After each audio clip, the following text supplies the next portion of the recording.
এই মুহূর্তে কালবেলার মুখোমুখি বিপিএল এ আগ্রাসী ব্যাটিং করে আবারও আলোচনায় আসা সাব্বির রহমান। সাব্বির ৩৩ বলে ৮২ রানের ইনিংস সিলেটের মাটিতে চিটাগং কিংসের বিপক্ষে, কতটা স্পেশাল আগ্রাসী ব্যাটিংটা? না অবশ্যই, আমি তো দেখেন আমি এই কোয়ালিটির ব্যাটিং করি আর কি, আমি এভাবে মেরে মেরে খেলি আর কি। তো আমার কাজই হচ্ছে বলের থেকে রান তোলা, যেটা আগে করতাম এখনো চেষ্টা করছি করার জন্য। হয়তোবা আল্লাহ আমাকে সুযোগ করে দিয়েছেন, ম্যাচটা আল্লাহ আমি লাক ফেভার করেছি, হয়ে গেছে আলহামদুলিল্লাহ। এবং আমার কাছে প্র্যাকটিসটা করেছি এরকম ভাবে যে কম বলে কিভাবে রানটা উঠানো যায়, তো ওটাই হয়তোবা প্রতিফলন হয়েছে সেই ম্যাচে। না আসলে তুঙ্গে বিষয়টা এরকম না, বাট কনফিডেন্সটা ভালো আছে।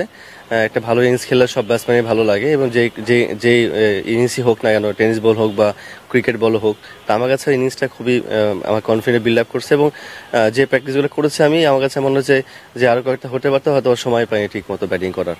টিমের প্ল্যান ছিল আর কি, বা টিমের কোচের যে প্ল্যানটা ওনারা ভালো বলতে পারবে। আমি সবসময় রেডি ছিলাম first match to last match পর্যন্ত। হয় নাই, যেটা হয় না সেটা তো ফেরত পাবো না, বা যেটা আমার সুযোগ ছিল, যে কটা ম্যাচ সুযোগ পেয়েছি কাজে লাগানোর চেষ্টা করেছি, এবং সম্ভবত কাজে লাগাতে পেরেছি।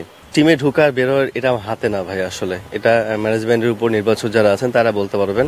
আমি হয়তো পারফর্ম করতে পারি নাই, আর যারা খেলতেছে ন্যাশনাল টিমে এখন, বা যারা ছিলেন লাস্ট 3 বছর ধরে, ওরা ভালো পারফর্ম করেছেন।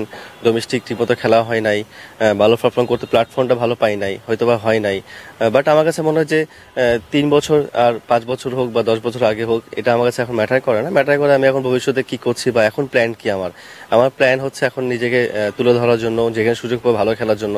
যদি ভালো খেলি নির্বাচন অবশ্যই সুযোগ দেবে আমাকে। নিউজিল্যান্ড যাওয়ার আগে কিন্তু বিপিএল খেলছি আমি, ভালো বিপিএল শেষ করেছি, ভালো টাচে ছিলাম। হয়তো ওই ফর্মটাই আমার নিউজিল্যান্ডের কাজে দিয়েছে, এবং 3টা ম্যাচে আমি ভালো টাচে ছিলাম এবং ভালো ইন্টেন্ট ছিল আমার কাছে।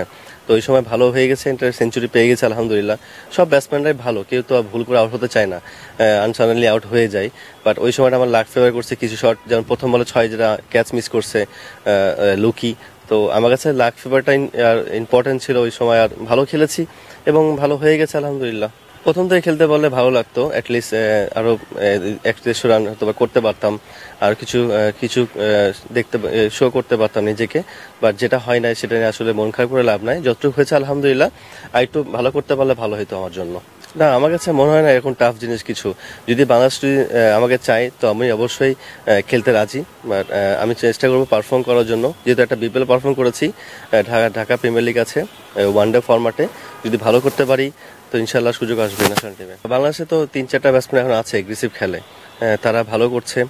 হয়তোবা টি-20 এমন একটা ফার্স্ট ম্যাচ যে আপনি সব ম্যাচে রান করতে পারবেন না, হয়তোবা 11-12টা ম্যাচে আপনি 4-5টা ম্যাচ রান করতে পারবেন, 100-150 স্ট্রাইকে ব্যাটিং করতে পারবেন। সব ম্যাচে করা সম্ভব না একটা ব্যাটসম্যানের, বা চেষ্টা করছে তারা কাম ব্যাক করার জন্য। এবং আমার কাছে মনে হয় যে অনেকে বাংলাদেশে এখন আছে যারা ফিনিশিং রোলে ভালো আছেন, তারা হার্ডিং ব্যাটিং ভালো করেন, তারা হোপফুলি ইনশাল্লাহ বাংলাদেশকে অনেক দূর নিয়ে যাবে। এটা আসলে ব্যাপারে কিছু না, আসলে আমার কাছে মনে হয় যে মানুষের শত্রু আর মানুষের বন্ধু সবাই থাকবে। আমার কাছে মনে হচ্ছে যে অনেকে যারা আমাকে পছন্দ করে না, তাদের ক্ষেত্রে হয়তো বা হইতেছে যে আমি ন্যাশনাল টিমে কাম ব্যাক না করি বা বিপিএলটা ভালো না খেলি, সেই ক্ষেত্রে কথাটা বলেছিলাম আমি। আমার ফ্যান পেজটা অনেক ভালো এবং আমাকে তারা অনেক ভালোবাসে। হ্যাঁ, যখন একটা মানুষকে ভালোবাসে, নিঃস্বার্থ ভালোবাসা হয়, তারা আমার কাছে অনেক প্রিয় আমার কাছে। এবং বিষয়টা হচ্ছে যে আমার লাইফ স্টাইল আমার কাছে ভাইয়া, আমি আমার লাইফ আপনাকে বলতে যাবো না, আর কাউকে বলার প্রয়োজন নেই আমার। দিস আমার পার্সোনাল লাইফ ভাই, পার্সোনাল প্রফেশনাল কিন্তু আলাদা, প্রফেশনালটা হচ্ছে আলাদা, পার্সোনাল লাইফটা আলাদা। তো এইসব বিষয় নিয়ে আমার আর কথা বলার না দরকার নেই। আর আমি যদি ভালো খেলছি, ভালো খেলাটা ইম্পর্টেন্ট আমার কাছে। আসলে প্রতিদানের কোনো শেষ নাই, আপনি কিভাবে প্রতিদান দিচ্ছেন সেটা ইম্পর্টেন্ট। আমি বিএলে এটা 6 মারও একটা প্রতিদান, 100 মারও একটা প্রতিদান, ভালো খেলাটা একটা প্রতিদান, আমি বিএলে চান্স পাওয়ার একটা প্রতিদানের কোনো শেষ নেই আসলে। তো চেষ্টা করবো যে এই যে ফর্মটা আছে ধরে রাখার জন্য, এবং নিজেকে আরো ভালোভাবে গড়ে তোলার জন্য। না খারাপ সময় আর কিছু মনে হয় না আমার, এটা ইউজ টু হয়ে গেছি।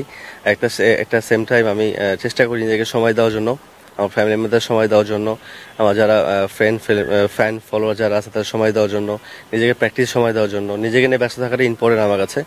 মানুষ কি বললো বা কে কতটুকু আমাকে চান্স দিল, এটা ইম্পর্টেন্ট না আমার কাছে।